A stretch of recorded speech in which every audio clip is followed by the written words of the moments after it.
தேவனுக்கு மகிமை உண்டாவதாக. நேற்றும் இன்றும் என்றும் மாறாத இயேசு கிறிஸ்துவின் இனிய நாமத்தினால் உங்கள் அனைவரையும் நான் வாழ்த்துகிறேன். இன்றைய தேவ செய்தி, மோசையின் இரக்கமாகிய நினிவேயும் பார்வோனின் கடினமாகிய யோனாவும். யோனா 1 அதிகாரத்தின் 2 வசனத்திலே, நீ எழுந்த மகாநகரமாகிய நினிவேக்கு போய் அதற்கு விரோதமாக பிரசங்கி, அவர்களுடைய அக்கிரமம் என் சமூகத்தில் வந்து எட்டினது என்றார். இங்கு தேவன் யோனாவை நினிவேக்கு போகும்படி கட்டளை கொடுக்கிறார். ஆனால் யோனாவோ நினிவேக்கு போகாதபடி தர்ஷீஷுக்கு போகிறார். தேவனுடைய கட்டளைக்கு கீழ்ப்படிந்து யோனா நினிவேக்கு போயிருக்க வேண்டும்.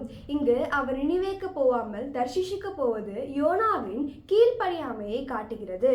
இந்த கீழ்ப்படியாமையின் பிரயாணத்தை தடை செய்யும்படிக்கு தேவன் பெருங்காற்றை அனுப்பி கடலில் பெரிய கொந்தளிப்பை உண்டாக்கினதினால் கப்பல் தத்தளித்தது. இந்த ஆபத்து யோனாவினால் வந்தது என்று சரித்திரத்தில் நாம் காண்கிறோம். கப்பற்காரர்கள் கேள்விக்கு யோனா மிக தெளிவாக தான் யார் என்ற உண்மையை அவர் சொல்லுகிறார். நான் எபிரேயன், சமுத்திரத்தையும் பூமியையும் உண்டாக்கின பரலோகத்தின் தேவனாகிய கர்த்தரிடத்தில் பயபக்தியுள்ளவன் என்று சொன்னதுமல்லாமல் தொடர்ச்சியாக இந்த கொந்தளிப்புக்கு தானே குற்றவாளி என்றும் என்னை எடுத்து கடலில் போட்டுவிட்டால் கொந்தளிப்பு அடங்கும் என்ற விளக்கத்தையும் அவர் கொடுக்கிறார். தன் குற்றத்தை ஒத்துக்கொண்டு அதற்கான தண்டனையும் ஏற்றுக்கொண்டு கப்பலில் உள்ள மக்கள் அனைவரின் பிரச்சனையிலிருந்து தப்பித்துக் கொள்ள வேண்டும் என்ற அறிவும் உணர்வும் உள்ளவராக யோனா இங்கு திகழ்கிறார். தான் செய்த தவறுக்கு மற்றவர்கள் தண்டிக்கப்படக்கூடாது, தன் தவறை தானே உணர்ந்து தானே தண்டிக்கப்பட வேண்டும் என்ற அறிவும் உணர்வும் யோனாவுக்கு இருக்கிறது. யோனா கடலில் குதிப்பது தற்கொலை. மக்கள் யோனாவை கடலில் தூக்கி போடுவது என்பது யோனாவுக்கு கொடுக்கும் தண்டனை. கப்பற்காரர்கள் பயந்த நிலையிலே யோனாவை தூக்கி கடலில் போடும்போது ஒரு மீன் யோனாவை விழுங்கிற்று என்று நாம் காண்கிறோம். தன் குற்றத்தை ஒத்துக்கொண்டு தண்டனையை ஏற்றுக்கொண்ட ஒரு மனிதனை தேவன் பொறுப்பெடுக்கிறார். மீனின் வயிற்றிலே இரவும் பகலும் 3 நாள் யோனா இருந்ததாக நாம் காண்கிறோம். இது தேவன் யோனாவை பொறுப்பெடுத்துக் கொண்ட நிலையை காட்டுகிறது. கடலுக்குள் விழுவது என்பது ஆக்கினைக்குள் போவதை காட்டுகிறது. மீனுக்குள் போவது என்பது தன்னை ஆராய்ந்து சரிப்படுத்துவதை காட்டுகிறது. மீனின் வயிற்றுக்குள்ளே யோனாவின் உருக்கமான உணர்வுள்ள ஜெபம், அறிக்கை போன்றவைகளினால் மீன் யோனாவை கரையிலே கொண்டு வந்து கக்குகிறது.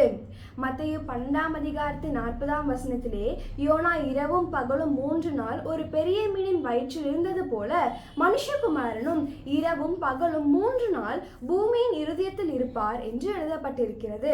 இது இயேசுவுடைய அடக்கம் என்ற இடத்தில் ஞானஸ்நான உபதேசத்தை வெளிப்படுத்தும்.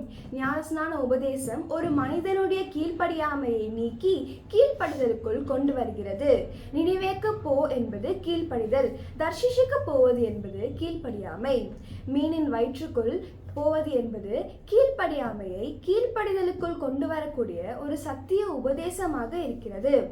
ரோமர் 5 அதிகாரத்தின் 19 வசனத்திலே, ஒரே மனுஷனுடைய கீழ்ப்படியாமையினாலே அநேகர் பாவிகள் ஆக்கப்பட்டது போல ஒருவருடைய கீழ்ப்படிதலினாலே அநேகர் நீதிமான்களாக்கப்படுவார்கள் என்று எழுதப்பட்டிருக்கிறது.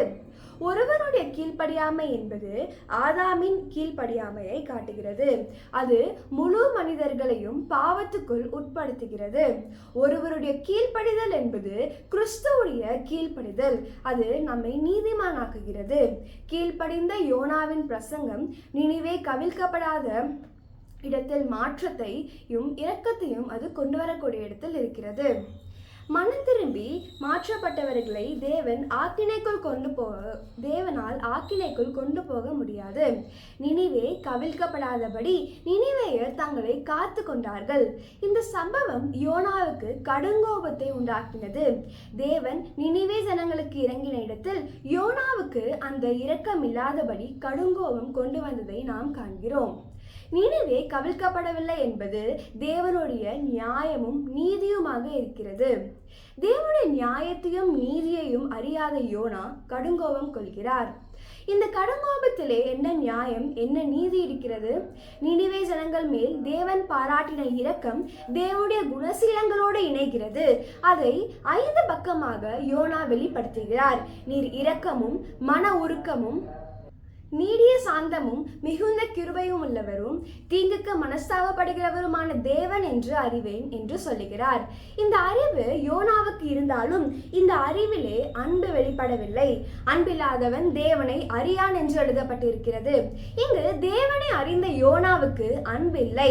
பயபக்தி யோனாவுக்கு இருந்தாலும் குணசீலம் என்ற அன்பின் தன்மை யோனாவுக்கு இல்லை.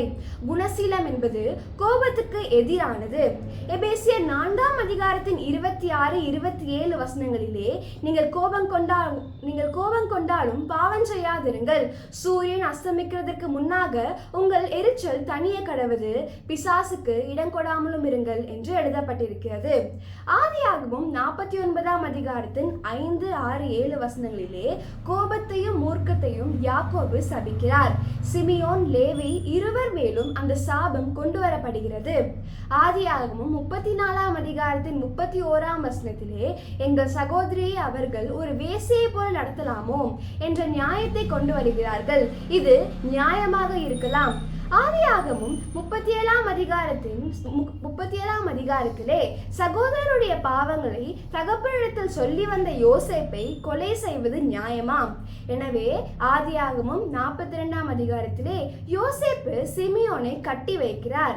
ஆதியாகமம் 34ஆம் அதிகாரத்திலே எங்கள் சகோதரியை வேசி போல நடத்தலாமோ என்ற இடத்தில் வைராக்கியம் பாராட்டின லேவியை ஆசாரிய ஊழியத்துக்கு தேவன் கொண்டு வந்தார்.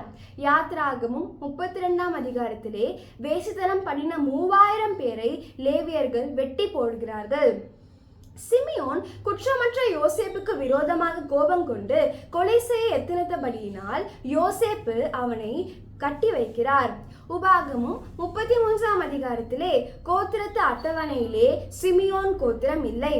யாக்கோபு ஒரு குணசாலி. கோபம் உக்கிரத்திற்கு எதிரானவர். எப்போதும் குணம் யாக்கோபுடையது. பிசாசுக்கு ஒருபோதும் யாக்கோபு இடம் கொடுப்பதில்லை. இந்த குணம் தேவனிடத்தில் இருக்கிறதாக யோனா அறிகிறார். தேவன் சாத்தானுக்கு எதிரானவர். இந்த கோபம் யோனாவுக்குள் குடிக்கொண்டிருக்கிறபடியினால் அவன் சாத்தானின் ஆதரவோடு தேவனை எதிர்க்கக்கூடிய கோபியாகிறான்.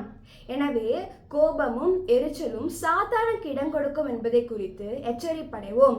1 சாமுவேல் 18ஆம் அதிகாரத்தின் 16ஆம் வசனத்திலே 16ஆம் வசனம் முதல் தொடர்ச்சியான வசனங்களில் தாவீதுக்கு விரோதமான சவுலும் கோபம் எரிச்சலை நாம் காண்கிறோம்.